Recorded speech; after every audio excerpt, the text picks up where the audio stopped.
es un arte donde se utiliza el movimiento del cuerpo, usualmente con música, como una forma de expresión e interacción social con fines de entretenimiento, artísticos o religiosos. La danza también es una forma de comunicación, ya que se usa el lenguaje no verbal entre los seres humanos, donde el bailarín o bailarina expresa sentimientos y emociones a través de sus movimientos y gestos. Desde la prehistoria, el ser humano ha tenido la necesidad de comunicarse corporalmente, con movimientos que expresaban sentimientos y estados de ánimo. Estos primeros movimientos rítmicos sirvieron igualmente para ritualizar acontecimientos importantes. En principio, la danza tenía un componente ritual, celebrada en ceremonias de fecundidad, caza o guerra, o de diversa índole religiosa. Grecia fue el primer lugar donde la danza fue considerada un arte, teniendo una musa dedicada a ella, Terpsícore. La danza medieval tuvo escasa relevancia, debido a la marginación a la que la sometió la Iglesia, que la consideraba un rito pagano. A nivel eclesiástico, el único vestigio eran las danzas de la muerte, que tenían una finalidad moralizadora. En las cortes aristocráticas se dieron las danzas bajas, llamándose así porque arrastraban los pies, de las que se tiene poca constancia. Fueron más importantes las danzas populares de tipo folclórico como el pasacalle y la farándula, siendo famosas las danzas moriscas, que llegaron hasta Inglaterra. La danza medieval tuvo una gran revitalización debido al nuevo papel preponderante del ser humano sobre la religión, de tal manera que muchos autores consideran esta época el nacimiento de la danza moderna. Se desarrolló sobre todo en Francia, en forma de historias bailadas, sobre textos mitológicos clásicos, siendo impulsado principalmente por la reina Catalina de Médicis. Se suele considerar que el primer ballet fue el ballet comique de la reina Louise, en 1581. La danza barroca siguió desarrollándose nuevamente en Francia, donde hizo evolucionar la música instrumental, de melodía única pero con una rítmica adaptada a la danza. Fue patrocinada especialmente por Luis XIV, que convirtió a la danza en grandes espectáculos, creando en 1661 la Academia Real de Danza. Como coreógrafo destacó Pierre Beauchamp, creador de la Danse d'École, el primer sistema pedagógico a la danza. En el siglo XVIII continuó la primacía francesa, donde en 1713 se creó la Escuela de Ballet de la Ópera de París, la primera academia de danza. Raoul Auger-Feuillet creó en 1700 un sistema de notación de danza para poder transcribir por escrito la diversa variedad de pasos de danza. En esta época la danza comenzó a independizarse de la poesía, la ópera y el teatro, consiguiendo autonomía propia como arte y formulando un vocabulario propio. Se empezaron a escribir obras musicales solo para ballet, destacando Jean-Philippe Romeau, creador de la ópera ballet, y comenzaron a surgir nombres de bailarines destacados como Gaetano Vestris y Marie Camargo. A nivel popular, el baile de moda fue el vals, mientras que en España surgió el flamenco. Durante el neoclasismo, el ballet experimentó un gran desarrollo, sobre todo gracias al aporte teórico del coreógrafo Jean-Georges Noverre y su ballet d'action, que destacaba el sentimiento sobre la rigidez gestual del baile académico. Se buscó un mayor naturalismo y una mejor compenetración de música y drama, hecho perceptible en las obras del compositor Christophe Willibald Gluck, que eliminó muchos convencionalismos de la danza barroca. Otro coreógrafo relevante fue Salvatore Vigano, que dio mayor vitalidad al cuerpo de ballet, el conjunto que acompaña a los bailarines protagonistas, que cobró independencia respecto de estos. La danza romántica recuperó el gesto por los bailes populares, las danzas folclóricas, muchas de las cuales sacó del olvido. Surgió el clásico vestuario del ballet, el tutú. Apareció por primera vez en el Ballet de las monjas de Robert Le Diable en 1831, de Giacomo Meyerbeer. Se empezó a componer música puramente para ballet, destacando Coppelia en 1870, de Leo Delibes.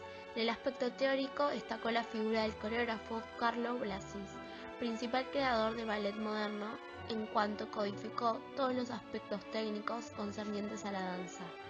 En El Código de Terpsícore en 1820 relacionó la danza con otras artes, efectuando estudios de anatomía y movimientos corporales, ampliando el vocabulario relativo a la danza y distinguiendo varios tipos de bailarines según su físico. También introdujo el baile sobre las puntas de los pies, en el que destacaron Margherita Arioni, en la primera bailarina en subirse a las puntas de los pies en el ballet La Sylphide, y Fanny Elser, entre otros. A mediados del siglo XIX, con el nacionalismo musical, el centro geográfico en cuanto a creación e innovación pasó de París a San Petersburgo. La figura principal en la conformación del ballet ruso fue Marius Petipa, que introdujo un tipo de coreografía narrativa donde es la propia danza la que cuenta la historia. Hizo ballets más largos, de hasta 5 actos, convirtiendo el ballet en un gran espectáculo, con deslumbrantes puestas en escena, destacando su colaboración con Piotr Tchaikovsky en 3 obras excepcionales: La Bella Durmiente en 1889, El Cascanueces 1893 y El Lago de los Cisnes en 1895. Los orígenes de la danza contemporánea se remontan a principios del siglo XX. La filosofía de libre expresión en la danza que establecieron las precursoras de la danza moderna, como Isadora Duncan, también está presente en la danza contemporánea, que empezó a surgir a mediados del siglo XX. La mayoría de los historiadores de danza marcan el inicio de la danza contemporánea en los años 60.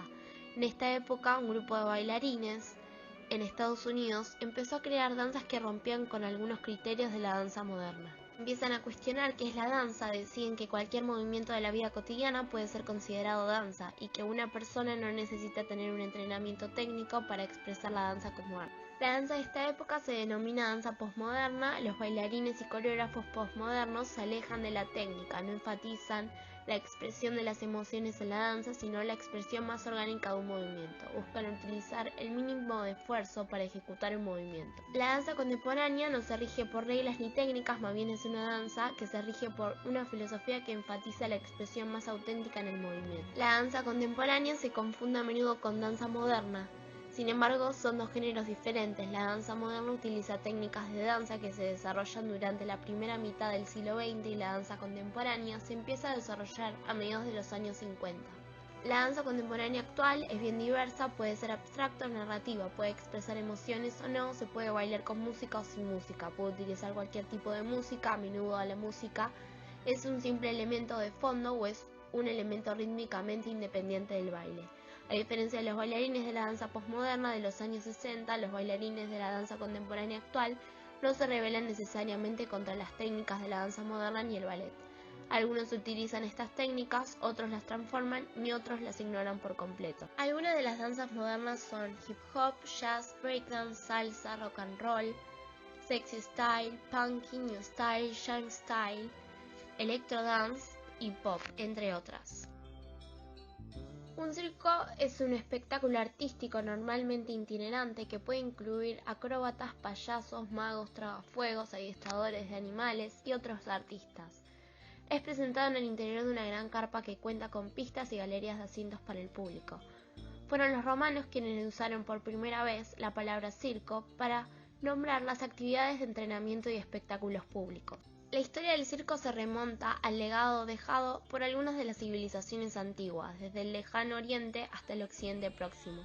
En estas sociedades, aproximadamente 3000 años atrás, algunas de las actividades que hoy relacionamos como parte del contenido circense, como la acrobacia, el contorsionismo o el equilibrismo, tenían una utilidad altamente relacionada con la preparación de guerreros, con los rituales religiosos y con las prácticas festivas. En la Europa de la Edad Media, las artes corporales empezaron a recobrar su espacio, volviendo poco a poco a la realidad ciudadana, pero fue en el Renacimiento cuando los artistas circenses volvieron a tomar los pueblos y las calles de muchos países europeos, ampliando el estatus social de dicha cultura.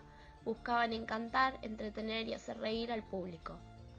Era un arte del entretenimiento. En este periodo, las troupes de saltimbanquis ya incluían en sus espectáculos la música, el baile y los cuentos populares, las narraciones épicas, los títeres, entre otros. El circo, tal y como lo conocemos, apareció por primera vez en Gran Bretaña en 1770 y en el siglo siguiente la actividad circense se extendió a gran número de países. El payaso es el personaje cómico tradicional del circo y procede de las antiguas pantomimas. A principios de 1980 una idea comenzó a gestarse en el Valle de San Paul, un pueblito situado en el margen norte del río San Lorenzo, al este de la ciudad de Quebec. Los Caminantes sobre Zancos del Valle de San Paul era una compañía de teatro fundada por Gilles Croix.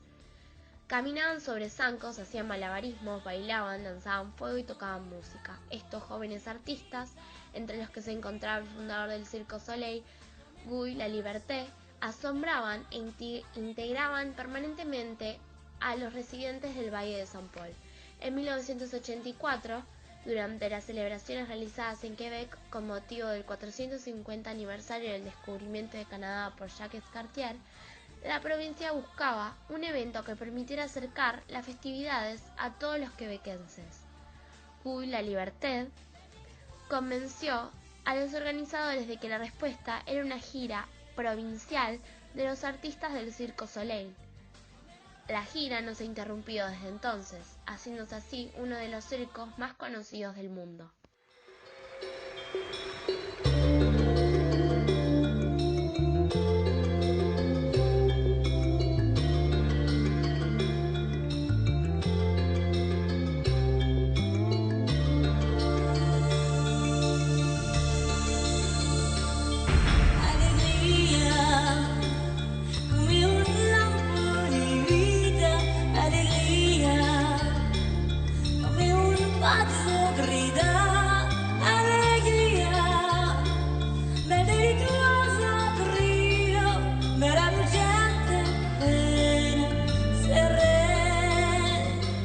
Fuerza Bruta es un evento donde los mundos colisionan y la realidad queda relegada a un segundo plano, puesto que quiebra las fronteras de la lengua hablada y las convenciones teatrales.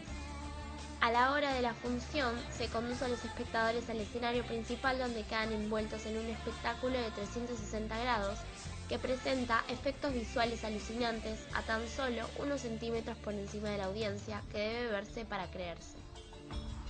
El creativo argentino Dicky James creó las escenas originales y el montaje magnífico hecho a medida.